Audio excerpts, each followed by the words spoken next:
로마 교회는 사도들이 가서 복음을 전하여 개척한 교회가 아닙니다. 로마 교회는 예루살렘에 여행을 갔던 사람들이 그 예루살렘에서 일어난 일을 봤어요.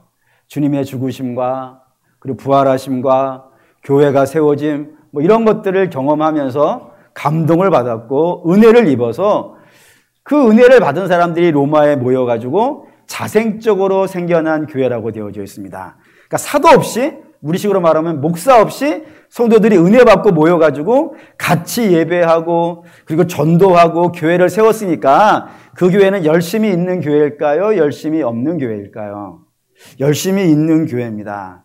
근데 그 열심히 있는 교회, 그 교회에 사도 바울이 뭐 하고 싶어 하냐면 복음을 전하고 싶어 한다 이겁니다. 로마서 1장 11절입니다. 읽죠? 내가 너희를 보기를 간절히 원하는 것은 어떠한 신령한 은사를 너희에게 나누어 주어 너희를 견고하게 하려 함이라. 사도 바울이 너희 내가 정말로 간절히 보고 싶다 이거예요. 근데 그 보고 싶어하는 이유가 뭐라고요? 어떠한 신령한 은사, 그게 뭘까요? 복음입니다. 이 복음을 너희에게 전해주고 싶다고. 그래서 이 복음이 뭐를 할 거냐면 너희를 견고하게 해줄 거예요. 이 복음이 너희를 견고하게 해줄 거니까 그래서 내가 너희에게 꼭 좀 복음을 전하고 싶다. 이미 세워져 있는 교회, 나름 열심히 있는 교회에 그 얘기를 하고 싶어 한다 이겁니다. 그러니까 여러분 이걸 갖고 잘 생각을 하셔야 돼요. 뭐냐면 복음을 아느냐, 복음을 모르느냐, 이것이 여러분들이 구원 받음을 근거가 될까요? 안 될까요? 복음을 아느냐, 복음을 모르냐, 사실 그거는 우리의 구원을 결정해 주지 않습니다. 좀 더 나가면은 여러분들이 열심히 있느냐, 열심히 없느냐, 이런 것으로 여러분들의 구원의 근거를 삼을 수 있을까요? 없을까요? 그것도 삼을 수 없습니다. 이걸 자꾸 삼을 수 없는데 이단들이 와서 그렇게 얘기하는 거예요. 우리 모임에 와서 공부를 하셔야 여러분들이 구원받습니다. 또는 여러분들 이렇게 열심히 봉사를 하든 선교를 하든 전도를 해야 구원을 받습니다. 라고 이렇게 이야기를 하고 그런 이야기에 여러분들 중에 간혹 우리 교회는 없겠지만 넘어가시는 이유가 뭐냐면 복음이 뭔지를 몰라서 그래요. 복음은 우리를 근거로 삼지 않아요. 복음은 뭐를 근거로 삼겠어요? 하나님이에요. 보시죠. 에베소 2장 8절 9절 읽겠습니다. 너희는 그 은혜에 의하여 믿음으로 말미암아 구원을 받았으니 이것은 너희에게서 난 것이 아니요 하나님의 선물이라. 행위에서 난 것이 아니니 이는 누구든지 자랑하지 못하게 함이라. 하나님은 여러분 우리 구원하시는데 너희가 한 거를 보고 하지 않는다 이거예요. 너희가 뭐를 아느냐, 너희가 뭐를 모르느냐, 너희가 뭐를 했느냐, 너희가 뭘 안 했느냐, 이렇게 너희를 근거로 삼은 것이 아니라 뭐가 근거라고요? 하나님의 선물이라 이거예요. 하나님이 너희를 기뻐해서 너희를 사랑해서 그냥 내어주시는 선물이지 너희가 뭐를 했기 때문에 주는 것은 아니다라고 이야기한다 이겁니다. 디도서 보죠. 디도서 3장 5절 읽겠습니다. 우리를 구원하시되 우리의 행한 바 의로운 행위로 말미암지 아니하시고 오직 그의 긍휼하심을 따라 중생의 씻음과 성령의 새롭게 하심으로 하셨으니, 우리 구원하시되 뭐를 근거로 안 삼았다고요? 우리가 행한 바 의로운 행위로도 근거를 안 삼으셨다고요. 뭘 잘했냐? 훌륭하게 했느냐? 그런 걸로도 구원의 근거를 삼으신 것이 아니라 오직 그가 누구겠어요? 하나님. 하나님의 그 긍휼하심이, 우리를 향한 그 애타는 사랑이 우리를 구원에 이르게 한 것이지 우리가 구원의 근거를 내놓은 것이 아니라 이겁니다. 그렇기 때문에 막말로 이렇게 말씀드릴 수도 있어요. 복음에 대해서 여러분들이 구체적으로 몰라도 예수 믿으면 구원받아요. 예, 맞죠? 예. 그래서 어쩌면 여러분들의 부모님 중에는 여러분보다 복음에 대해서 많이 알지 못하는 분도 계실 거예요. 근데 그분의 믿음이 더 좋을 수 있어요. 그분을 하나님이 더 기뻐하실 수도 있어요. 그분이 우리보다 못났다고 어떻게 할 수 있겠습니까? 그러니 우리가 뭐를 아느냐, 뭐를 했느냐, 이거는 구원의 근거는 아닙니다. 그런데 문제는 우리가 복음을 모르면요, 손해가 너무 막심해요. 예를 든다면 시험에 들기도 하고요. 또 넘어지기도 하고요. 낙심이 생기기도 하고요. 우리가 방탕하게 생활하기도 하고요. 때로는 이단의 유혹에 넘어가기도 해요. 더 심각한 것은 하나님께 감사할 줄을 몰라요. 도대체 뭐가 감사인지, 뭐가 좋아서 저러는지 그거를 모르게 되어져요. 그러니 이거 복음은 심각한 거예요. 특별히 복음을 모르면은 이런 문제가 있기 때문에 그 뿌리가 흔들려요. 뭐가 와서 흔들면 막 흔들려요. 그렇게 막 흔들리는 나무는 열매를 맺을 수 있겠어요? 없겠어요? 맺을 수 없어요. 그러니 심각해요. 근데 반대로 말하면은 복음을 알게 되어지면 뿌리가 견고해요. 견고하기 때문에 상황과 환경과 악한 자들이 와서 흔들면 흔들리겠어요? 안 흔들리겠어요? 흔들리지 않아요. 흔들리지 않기 때문에 결국엔 뭐를 할 수 있겠어요? 열매가 맺혀질 수 있어요. 그러니 복음을 알아야겠습니까? 몰라야겠습니까? 알아야 된다 이거예요. 복음을 알았어. 그것도 어떻게 알아야겠어요? 정확하게 알아야 되고요. 제대로 알아야 돼요. 그래서 주의 사랑 안에 온전히 거할 때 우리가 복이 있기 때문에 사도 바울이 이미 열심히 있고 이미 교회가 세워져 있고 이미 나름대로 예배를 드리는 로마 교회에 내가 간절히 가기를 원하는데 뭐 때문에 가고 싶다고요? 복음을 알려주고 싶다고요. 그럼 우리도 알아야 된다 이겁니다. 그러면 이제 우리는 복음이 무엇일까요? 복음이 뭘까요? 간단하게 말씀드린다면 예수를 믿음으로 구원받는 게 복음이에요. 아까 말씀하셨잖아요. 네. 근데 문제는 이 예수를 믿는다는 것이 도대체 뭔가를 모른다 이거예요. 도대체 뭐가 예수를 믿는 것이냐 이겁니다. 그 얘기를 한번 좀 진행해 보도록 할게요. 이 의미를 알아야 되니까. 그동안 사람들, 복음이 이 땅에 나타나기 전까지 사람들, 뭐 두 종류의 사람이 있어요. 헬라인이 있고 이방인이 있고 유대인이 있어요. 이거 유대인적인 관점에서 유대인이 있고 이방인이 있어요. 이들 사람들은 나름대로 구원을 받는다는 그런 세계관이 있었을까요? 없었을까요? 있죠. 예를 들어 유대인을 어떻게 하면 구원받는다고 되어 있어요? 율법을 행함으로 구원을 받는다고 했어요. 그 이방인은요? 헬라인은 어떻게 구원받는다고 했어요? 지식으로. 소크라테스나 플라톤이나 아리스토텔레스나 이렇게 학문이 뛰어난 사람들이 공부를 열심히 해가지고 이 세상을 유토피아로 만드는 거예요. 파라다이스로 만드는 거예요.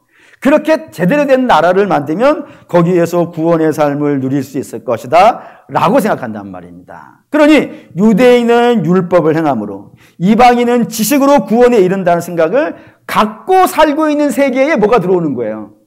복음이 들어오는 거예요. 그러면 복음은 여러분 율법을 행함으로 되는 게 아니에요. 여러분이 공부를 많이 해서 되는 게 아니에요. 오직 예수를 믿어야 돼요 라고 이야기하면 그 율법을 행해야 된다는 사람이나 지식을 쌓아야 된다는 사람들이 뭐라 그러겠어요? 우리는 우리 나름대로의 방법이 있다니까. 유대인은 어떤 방법이요? 우리 지금까지 옛날부터 율법을 섬겨오는 그것에 익숙해 있어. 이 익숙한 걸 버리고 왜 예수를 믿어야 돼? 라고 이야기하겠으며 이방인들 같은 경우에는 우리 열심히 공부해가지고 똑똑해지면 구원받는다고 생각했는데 그게 익숙하단 말이에요. 그 익숙한 걸 버리고 예수를 왜 믿어야 되냐고. 우리 하던 방식대로 하겠다고 이렇게 이야기하지 않겠어요. 그러면 그런 생각을 갖고 있는 사람들에게 안 돼요. 그걸로 안 돼요. 라고 이야기해 줘야 된단 말입니다. 그럼 사도 바울은 당연히 이렇게 얘기해야 돼요. 구원은 그걸로 안 돼요. 그건 예수를 믿어야만 구원에 이르러요. 라는 걸 설명을 해야 된단 말이에요. 그러려면 어떻게 해야 될까요? 어떤 설명을 해야 될까요? 당신들이 지금까지 이렇게 해오면 구원받는다라고 하는 그 행함에 대해서 그 행함이 구원에 이르지 못한다는 사실을 어떻게 해줘야 돼요? 증명을 해줘야 돼요. 율법으로 안 돼요. 지식으로 안 돼요. 그걸로 안 돼요. 이거를 증명을 해야 된단 말입니다. 이거 볼게요. 로마 3장 23절 읽겠습니다. 모든 사람이 죄를 범하였음에 하나님의 영광에 이르지 못한다. 모든 사람, 이방인이든지 헬라인이든지 유대인이든지 관계없이 모든 사람은 자기가 가지고 있는 능력과 힘으로는 어떻게 안 된다고요? 하나님의 영광에 이르지 못한다는 사실을 증명을 해줘야 된단 말이에요. 그럼 뭘로 증명할까요? 사도 바울은 유대인이라면 누구나 잘 알고 있는 사람, 그리고 최고의 사람으로 불려지는 두 사람을 가지고 증명하기로 한 겁니다. 그 두 사람이 누구냐면 아브라함이고 다른 한 사람은 다윗이에요. 아브라함과 다윗을 한다 이겁니다. 그래서 아브라함은 지난주에 했습니다. 하지만 이야기를 해야 되니까 잠깐만 요약을 할게요. 아브라함은 어떤 사람이에요? 믿음의 조상이에요. 그러니까 모든 사람의 믿음의 조상이 되는 사람이에요. 뭐 이런 거를 뭐 근본 이렇게 해도 뭐 심하지 않은 말 정도로 믿음의 조상이에요. 대단한 믿음의 사람이에요. 그러면 그 대단한 믿음의 사람에게 하나님께서 약속을 하나를 하셨습니다. 그 약속이 뭐죠? 아들 준다 이거예요. 그 대단한 믿음의 사람이라면 그 약속을 믿었을까요? 안 믿었을까요? 믿어야 될 거예요? 안 믿어야 될까요? 근데 아브라함은 어떡하나요? 왔다 갔다 해요. 어떤 때는 믿었다가 어떤 때는 안 믿었다 막 그래요. 그래서 하나님이 야 아들 줄게 그러면 네 아멘 그랬다가요. 좀 있으면 롯을 아들 삼아놓고 아니야 롯 아니야 라고 얘기하면 아멘 했다가 좀 지나면요 자기 집의 종 다메섹 사람 엘리에섹을 아들 삼아놓고 걔도 아니야 라고 하면 또 아멘 했다가 좀 있으면요 하가를 통해서 이스마엘 낳아놓고 있고 걔도 아니야 라고 하나님이 내가 너한테 사라를 통해서 낳아줄 거야 라고 하면요 씩 웃어버리고 그런 사람이었다 이거예요. 어떤 때는 믿었다가 어떤 때는 안 믿었다가 왔다 갔다 한다고요. 그러다가 언제야 비로소 믿어요? 그게 자기의 눈에 나타났을 때 자기의 품에 왔을 때 그때서야 믿고 하나님께 온전히 나가는 그런 사람. 그래서 아들을 바치는 건 아들을 낳은 다음에 바치는 거예요. 그 아들 낳기 전에는 바칠 수도 없어요. 그게 아브라함의 모습이라 이겁니다. 그러니 뭐 믿음의 조상이 그 정도의 수준이라고요. 그럼 다른 사람 말해 뭐 하겠어요? 이렇게 되는 거예요. 그럼 오늘은 다윗이에요. 다윗은 어떤 사람일까요? 다윗은 우리가 잘 알고 있는 단 하나의 문장으로 다윗을 설명할 수 있어요. 뭐죠? 사실은 아시는데 다윗 뭐라고 하나요? 하나님의 마하. 그치? 그게 어렵습니까? 하나님 마음에 합한 자. 이보다 더 멋있는 수식이 어디 있어요? 우리 사랑하는 주님의 교회 모든 성도 여러분도 하나님 마음에 합한 자 되시기를 주의 이름으로 축원합니다. 최고의 칭찬이에요. 다윗에게는 아브라함에게는 믿음의 조상 어마어마한 칭찬이죠. 다윗은 하나님 마음에 합한 자 어마어마한 칭찬을 주셨어요. 그러면 그는 이 어마어마한 칭찬을 받은 이 다윗은 잘했을까요? 못했을까요? 이걸 설명하려면 다윗은 좀 비교안을 쌓아놓은 대조군이 하나가 있어야 돼요. 그러니까 다윗은 다윗으로만 설명하지 뭐 않고 항상 성경은 하나의 비교 대상을 하나 세워놨어요. 그 비교 대상이 누굴까요? 사울이에요. 사울로 비교해 볼게요. 사울이라는 사람은 어떤 사람이냐면 육체적으로는 어마어마하게 잘난 사람입니다. 얼마나 잘난 사람인지 한번 확인하시죠. 사무엘상 9장 2절 읽겠습니다. 기스에게 아들이 있으니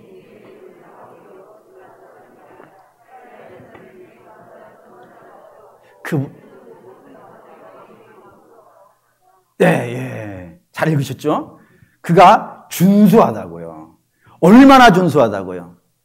이스라엘에서 이보다 준수한 자가 없다고요. 뿐만 아니라 키도 어떻다고요? 어깨 위가 더 머리죠 머리? 머리 이만한 사람인 거예요. 그러니 뭐 저 준수하다는 건 실력의 의미고 키가 크다는 건 육체의 의미예요. 그러니까 사울이라는 사람은 육체적으로도 대단한 사람이고 실력적으로도 대단한 사람이에요. 이런 거 요즘 쓰는 단어 있죠? 뭐예요? 엄친아. 또는 뭐 박산 이렇게 써도 상관없고 그 정도로 아주 대단한 사람이에요. 그 대단한 사람이 왕이 됐어요.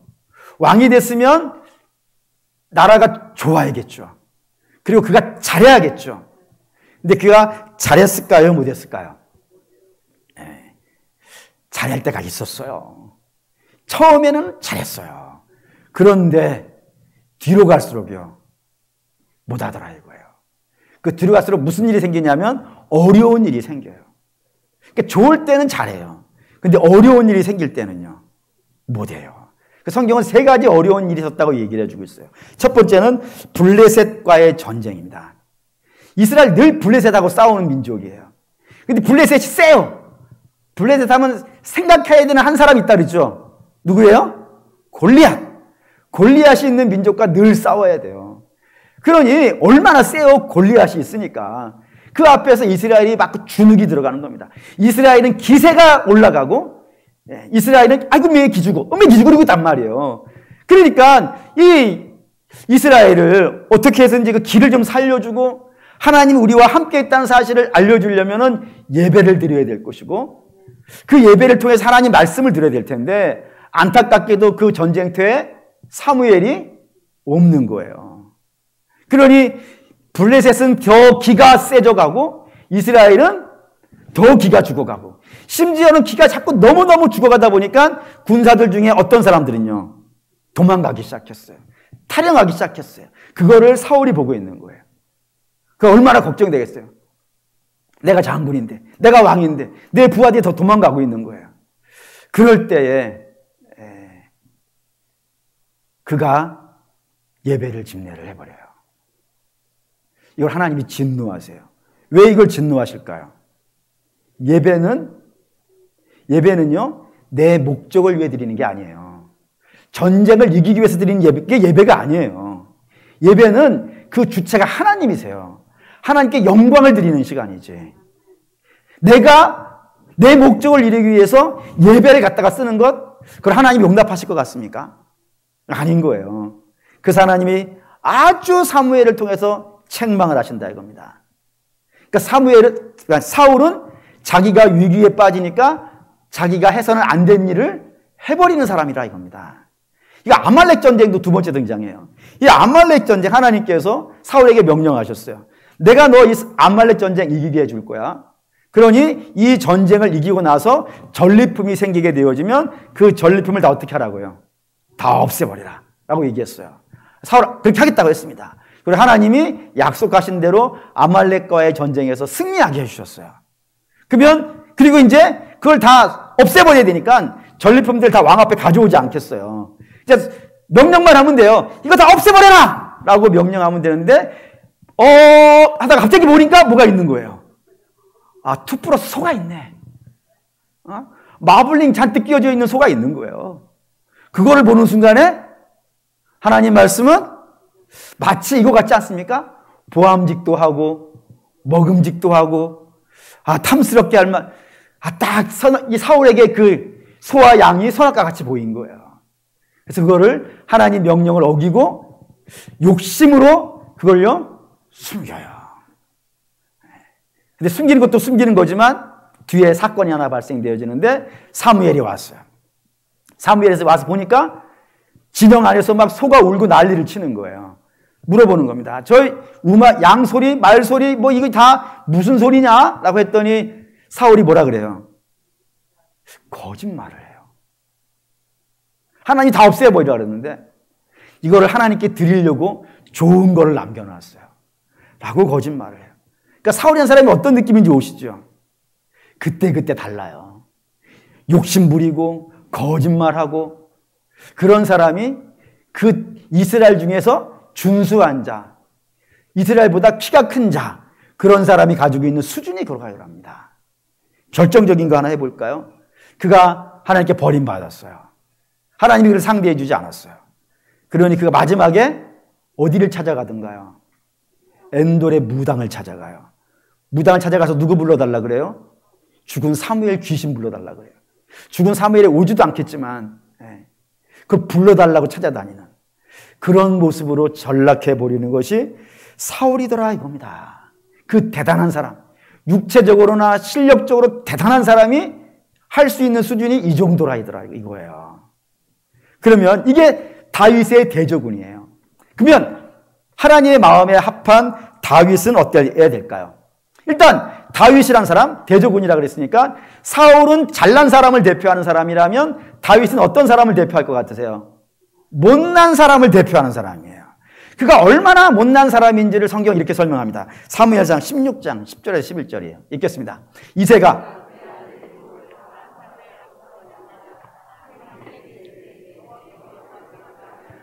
하고 또 사무엘이 이새에게 이르되 내 아들들이 다 여기 있나이다. 이새가 이르되 아직 막내가 남았는데 그는 양을 지키나이다. 사무엘이 이새에게 이르되 사람을 보내어 그를 데려오라. 그가 여기 오기까지는 우리가 식사 자리에 앉지 아니하겠노라.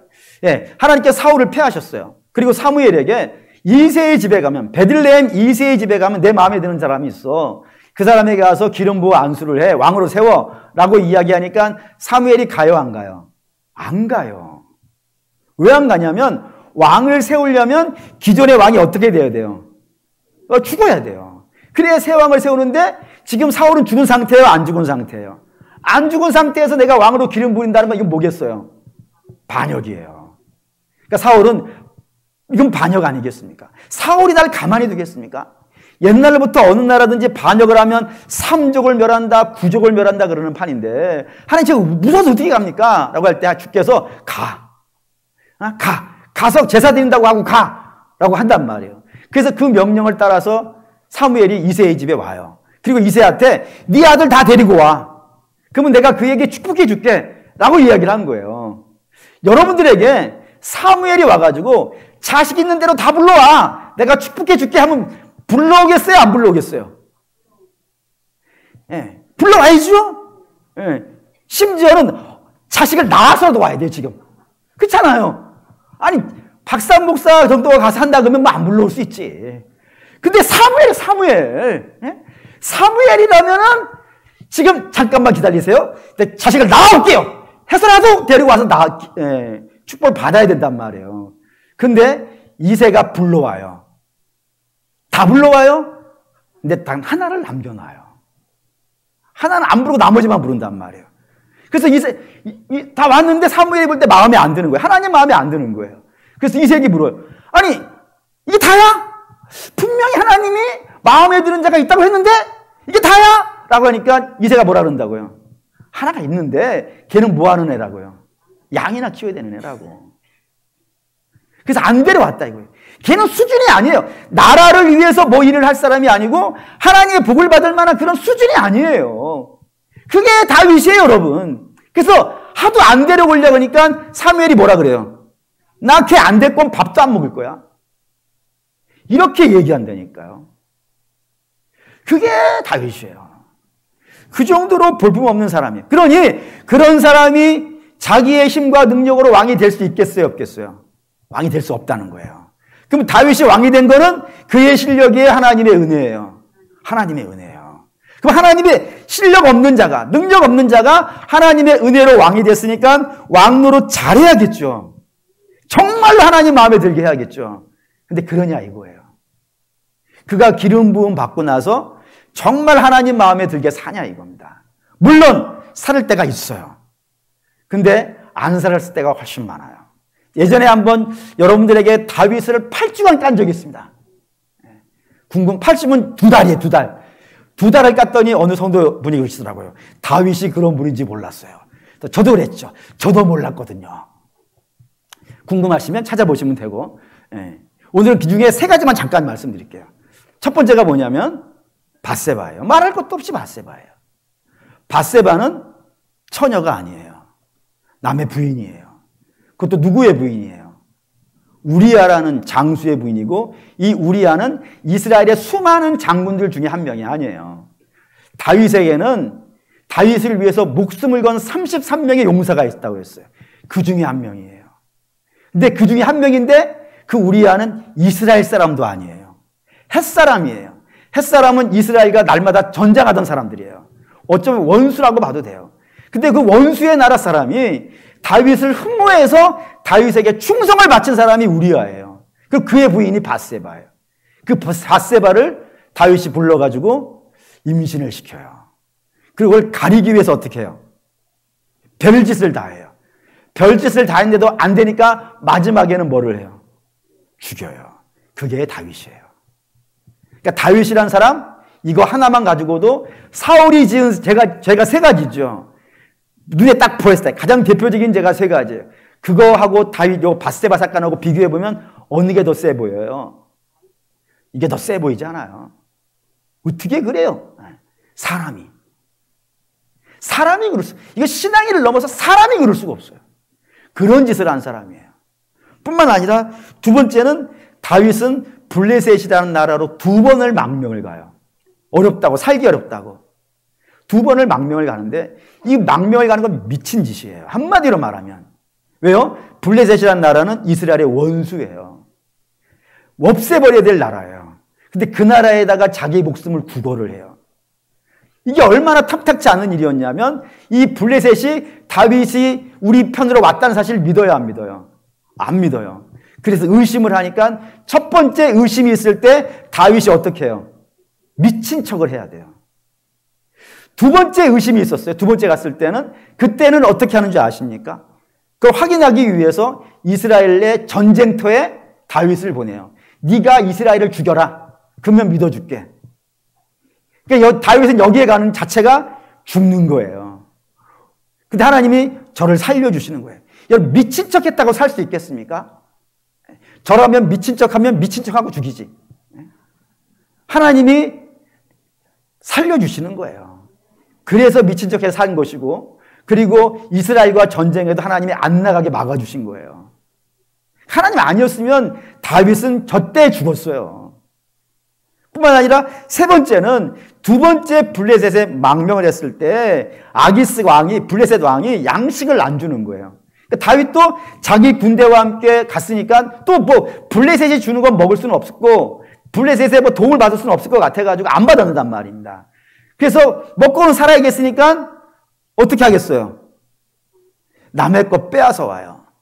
그 암말렉 족속을 쳐서 빼앗아 와요. 암말렉 족속 당연히 이스라엘이 쳐야 되는 것인데 이스라엘의 전쟁에는 가장 중요한 원칙이 있어요. 그게 뭐냐면 하나님이 하라 그래야 되는 거예요. 근데 아말렉, 다윗에게 이번에는 아말렉 치란 말 안 했어요. 아말렉 치라고 안 했는데도 불구하고 가서 약탈을 해오는 거예요. 자기 먹을 것 없다고 남의 거 빼앗아 오는 사람이 다윗이고, 그리고 아기스 왕이 다윗에게 내가 너한테 양식 준 적이 없고 네가 나한테 양식 구한 적도 없는데 어떻게 먹고 사느냐 했더니 다윗이 뭐라고 해요? 내가 이스라엘을 쳤어요. 이스라엘 쳐가지고 이스라엘에서 뺏어왔어요 라고 이야기하는 거예요. 거짓말도 해요.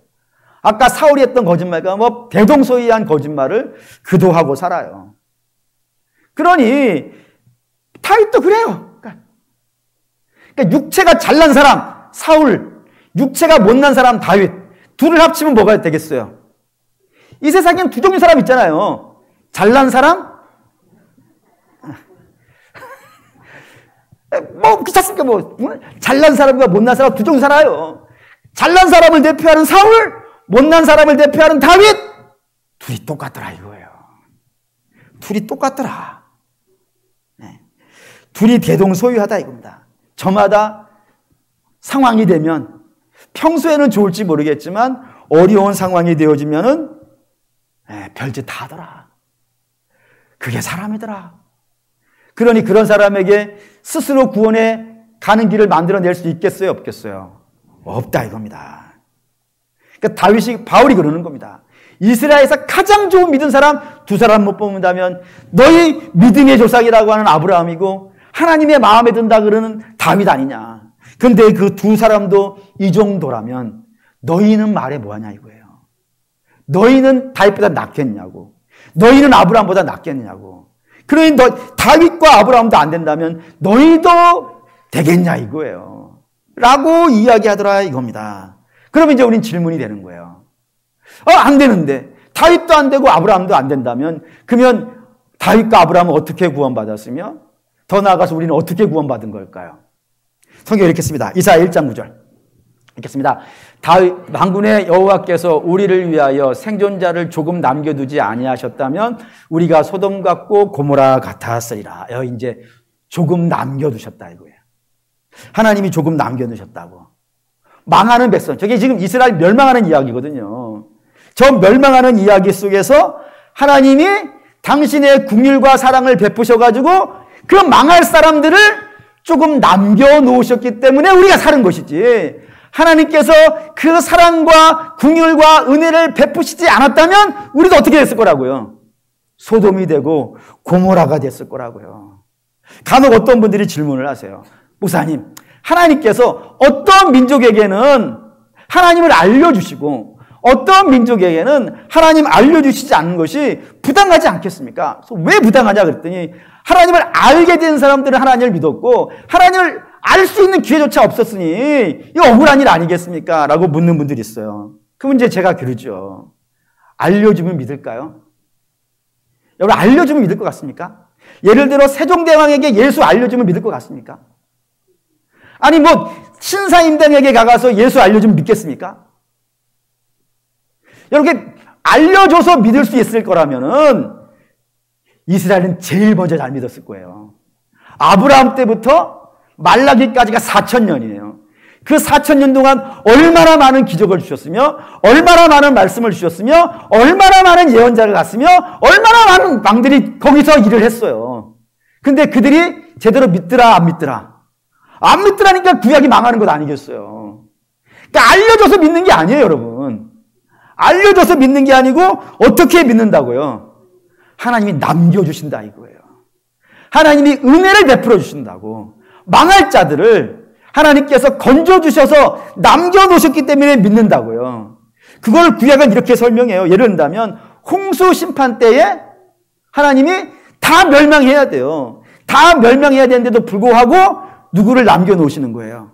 노아의 가족들을 남겨놓으시는 거예요. 그걸 왜 남겨놨다고 얘기할까요? 그 뒤에 보면은 노아의 가족들이 하나님 잘 믿든가요?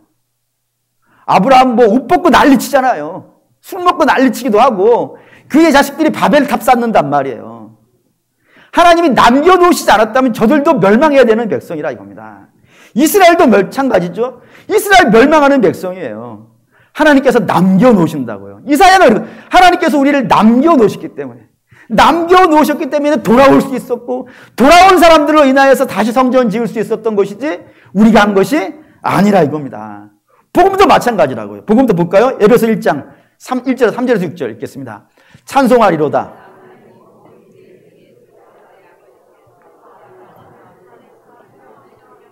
주시되 곧 창세전에 그리스도 안에서 우리를 택하사 우리로 사랑 안에서 그 앞에 거룩하고 흠이 없게 하시려고 그 기쁘신 뜻대로 우리를 예정하사 예수 그리스도로 말미암아 자기의 아들들이 되게 하셨으니 이는 그가 그 사랑하신 자 안에서 우리에게 거저 주시는 바 은혜의 찬송하게 하려 함이라. 예. 하나님께서 우리를 구원하시기 위해서 언제 계획하셨다고요? 창세전에. 창세전에는 우리가 뭐를 하고 안 하고 할 수 있는 상황이 아니에요. 그렇죠? 우리가 뭐 태어나기라도 했었어야 뭐를 하고 안 하고 할 수 있지 않겠어요. 근데 창세전에는 우리가 뭘 할 수 있는 상황이 아니에요. 아예 없는 때이니까. 그때 하나님께서 우리를 그 당신의 긍휼하심과 은혜 베푸심과 사랑으로 어떠한 조건과 편견에 사로잡히지 아니하시고 우리를 하나님께서 예정하셨다 이겁니다. 왜요? 그렇게 안 하면 한 명도 구원할 수 없으니까. 자격으로 따진다면 아무도 구원할 수 없으니까 아예 하나님이 자격도 안 보시고 몇몇 사람들을 하나님의 그 긍휼하심과 은혜 베푸심으로 말미암아서 예정하시고 선택하셨다고요. 그리고 그들을 어떻게 하시냐면 1장 7절. 1장 읽겠습니다. 우리는 그리스도 안에서 그의 은혜의 풍성함을 따라 그의 피로 말미암아 속량고 죄사함을 받았느니라. 그렇게 예정하신 자들을 다 어디로 끌고 오셨다고요? 예수 그리스도의 십자가 앞으로 끌고 오셔가지고 당신의 백성들을 예정하신 백성들을 그 창세에 예정하신 백성들을 다 예수 앞으로 끌고 오셔가지고 그 예수의 피로 그들의 죄를 씻으셨다고요. 그리고 1장 13절에서 14절 읽겠습니다. 그 안에서 진리의 말씀 곧 복음을 듣고 그 안에서 또한 믿어 약속의 성령으로 인치심을 받았으니 이는 우리 기업의 보증이 되사 그 얻으신 것을 속량하시고 그의 영광에 찬송이 되려 하심이라. 그렇게 예수의 피로 씻으시고 당신의 백성들이 다 인장을 찍었다고요. 성령으로 인장을 찍었다고요. 뭐라고? 내 거라고. 그렇게 해서 구원하셨다고요. 그래서 이 특징이 나왔어요. 우리가 구원받는 데는 누구만 일했다. 누구만 일했다. 하나님만 일했다 이거예요.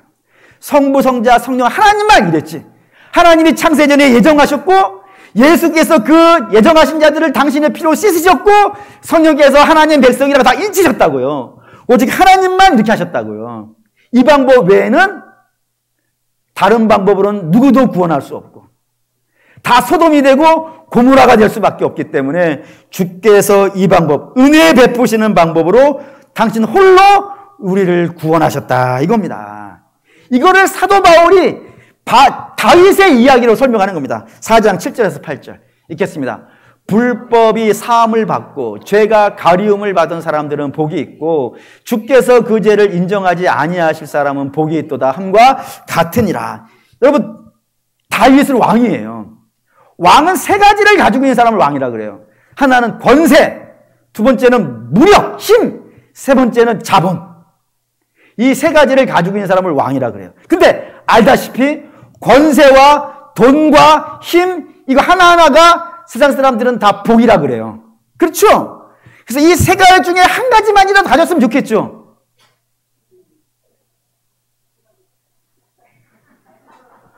아닌 척 하지 말자 그랬잖아요. 세 가지, 사울이 이 세 가지를 가지고 있는 사람이었어요. 이걸 복이라고 생각했단 말이에요. 그래가지고 이거 안 뺏기려고 싸우는 거예요, 지금. 이걸 복이라고. 이게 내 인생 최고의 복이야. 그때 이걸 안 뺏기기 위해서 다윗과 싸우기도 하고요. 아니, 다윗은 말할 것도 없고 하나님하고도 싸워요. 이거 안 뺏기겠다고. 그러니까 다윗도 이게 복일 수 있는 사람이란 말입니다. 근데 다윗은 이걸 복이라고 안 하는 거예요, 지금. 뭘 복이라고 한다고요? 다시 보시죠. 예, 로마서 4장 7절 8절 다시 좀 보여주세요. 읽겠습니다. 불법이 사함을 받고 죄가 가리우짐을 받는 사람들은 복이 있고 주께서 그 죄를 인정하지 아니하실 사람은 복이 있도다 함과 같으니라. 다윗이 복이 있다라는 말을 두 번 썼단 말이에요. 두 번을. 뭐를 복이 있다고요? 힘이 있는 거, 무기를 가진 거, 그리고 재산이 많은 거, 능력이 많은 거, 그걸 복이라고 하지 않고 뭐를 복이라고 했다고요? 죄의 가리움을 받은 자가 복이 있다고요. 왜요? 봤잖아요. 다윗, 사울과 별 다르지 않아요. 어쩌면은 사울보다 더 나쁜 사람일 수도 있어요. 그런데도 불구하고 하나님이 그를 죄를 덮어주셨다 이거예요. 그게 복이라고. 내게는 그게 복이라고. 하나님이 나를 용서해 주시지 않았다면 나는 사울이 망하는 것보다 더 망해야 되는 사람인데 하나님이 나를 불쌍히 여겨주셨다고. 긍휼히 여겨주셨다고. 그래서 내 죄를 가려주셨다고. 그게 복이라고 두 번이나 이야기하더라 이겁니다. 여러분, 이게 우리도 마찬가지 아니냐 이거예요. 사랑하는 우리 믿음의 성도 여러분, 불신자가 있고 신자가 있어요. 우리가 있어요. 객관적인 면에서 봤을 때 우리가 불신자보다 나은 게 뭐가 있나요? 우리가 저들보다 인격이 몇 갑절도 훌륭한가요? 실력이 더 대단한가요? 착하기를 더한가요? 지식이 더 많은가요? 만약에 우리가 저들보다 더 많은 것들을 갖고 있어가지고 그걸로 구원받는다 그러면 우리는 그들 앞에 자랑할 게 있어요. 봐라! 우리가 인격이 좋으니까, 우리가 착하게 살아왔으니까, 우리는 너희보다 더 착하게 살아왔으니까 우리가 구원받을 수 있는 것 아니냐 라고 이야기할 수 있어요. 그런데 사실 우리가 아니라는 거 더 알지 않습니까? 우리가 뭐 저들과 별반 다르지 않죠. 그런데도 불구하고 우리가, 그러니까 저들과 다름없으니까 우리도 소돔이 되고 고모라가 돼야 마땅한 거예요.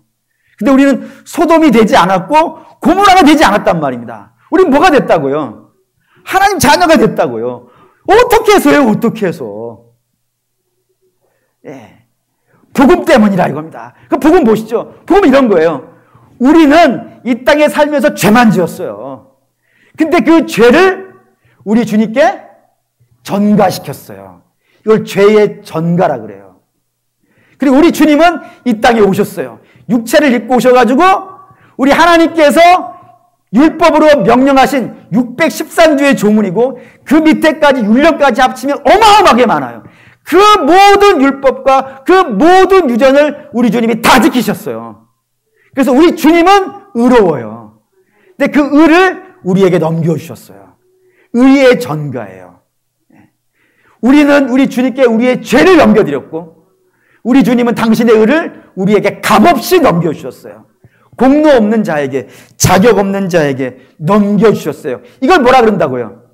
이걸 복음이라 그런다고요. 우리가 예수를 믿는다면 이걸 믿는 거예요. 우리의 죄를 예수님께 드렸어요. 그리고 예수님은 그 죄를 지고 우리 대신 죽으셨어요. 그리고 당신이 이 땅에서 쌓아놨던 모든 의를 우리에게 값없이 넘겨주시고 그 의를 가지고 우리는 하나님의 보좌 앞에 담대히 나가게 되었어요. 그래서 하나님의 자녀가 되었어요. 이게 복음이라고요. 예수를 믿는다는 건 이거를 믿는 거예요. 이걸 믿는 거예요.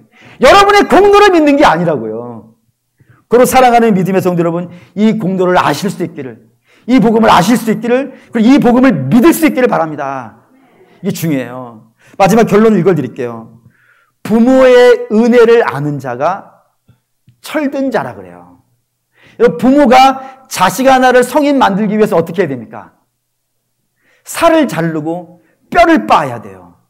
진액을 다 짜내야 자식 하나를 키울 수가 있어요. 근데 자식을 모르죠, 대부분이. 근데 그걸 언젠가는 아는 날이 있어요. 그때 부모의 은혜에 감사하여서 눈물을 흘려요. 바라고 원하는데 우리가 죽기 전에 부모의 은혜를 알기를 축원합니다. 네. 하나님의 은혜는 어떨까요? 사랑하는 믿음의 성도 여러분, 신앙이 좋다는 게 뭘까요? 신앙이 좋다는 게 내가 기도를 많이 하고, 내가 성경을 많이 읽고, 내가 전도를 많이 하고, 내가 예배를 많이 드린, 내가 한 이야기를 많이 하는 게 신앙이 좋은 건가요? 신앙이 좋은 것은 우리 주님이 나를 위해 죽으셨다는 이걸 아는 거예요. 그 사랑을 아는 거예요. 그리고 그 의를 우리에게 넘겨주셨다는 것, 당신의 의를 우리에게 값없이 넘겨주셨다는 걸, 이거를 깊이 깨닫고 아는 것이 믿음이 좋은 거예요. 그래서 사도 바울이 에베소 교회를 위해서 기도할 때 이렇게 기도해요. 너희가 예수의 사랑이 얼마나 긴지, 얼마나 넓은지, 얼마나 높은지, 얼마나 깊은지 알았으면 좋겠다고요. 그걸 알았으면 좋겠다고. 여러분도 그걸 아시기를 축원합니다. 복음을 알면 그게 알게 됩니다. 그리고 복음을 알게 되면 열매가 있는데, 제가 지금까지 알게 된 4가지 열매, 그것만 명제식으로, 앞으로 많이 할 얘기니까 명제식으로 단답형으로 정리하고 끝낼게요. 첫 번째는, 여러분 복음을 알게 되어지면 내가 죄인이고 내 죄를 예수님이 지고 죽으시고, 그리고 예수님의 의를 내게 넘겨주신 이 복음을 알게 되어진다면 여러분의 신앙은 성숙할 겁니다. 뿐만 아니라 두 번째는, 여러분들이 삶의 만족도가 어마어마하게 높아질 겁니다. 왜냐하면 하나님이 나를 위해 죽으셨다는 걸 알았으니까. 세 번째는, 여러분들은 천국 소망이 생길 거예요. 그리고 이 땅을 천국 소망을 갖고 살게 될 거예요. 그 네 번째는, 하나님의 일꾼이 되어져서 이 땅을 치유하고 이 땅을 선도하며 살아갈 거예요. 이게 복음 안에 든든히 선 자의 모습이에요. 멋있죠? 멋있어요. 복음을 아는 자는 멋있어요. 그 사도 바울이 복음 전해주기 쉽다고, 나 간절하다 그러는 겁니다. 그런데 오늘 이 시대의 교회가 세상에 이런 모습으로 비춰질까요? 그 신앙이, 정말 신앙 깊구나. 그리고 저들은 우리가 갖고 있는 만족이 아니라 다른 만족을 갖고 있구나. 그리고 저들은 천국의 소망을 갖고 이 땅을 살고 있고, 이 땅이 다가 아니라 천국의 소망을 갖고 살고 있구나. 그리고 저들은 하나님의 일꾼이 되어서 우리 같은 자들을 어디로 가야 될지 방향을 안내해주고 있구나 라고 이 땅의 교회를 보고 있을까요? 아닌 것 같죠? 그럼 우리는 복음을 제대로 알고 있는 건가? 한번 여러분 점검해 보셔야 돼요. 우리 주님이 나 같은 죄인을 위해 죽으셨다는 이 사실을 알고 있는지 다시 한번 보십시오. 여전히 우리는 주 앞의 죄인입니다. 그 죄를 우리 주님이 사하신 거예요. 그리고 우리가 가지고 있는 조그마한 일이라도 있다면 그건 우리의 의가 아니고 예수의 의예요. 이거를 깊이 아셔야 돼요. 얼마나 하나님께서 우리에게 대단한 사랑을 베푸셨는지 이걸 아실 수 있는, 그 깊이와 높이와 길이와 너비를 아시는 저와 여러분 되시기를 주의 이름으로 축원합니다. 아멘.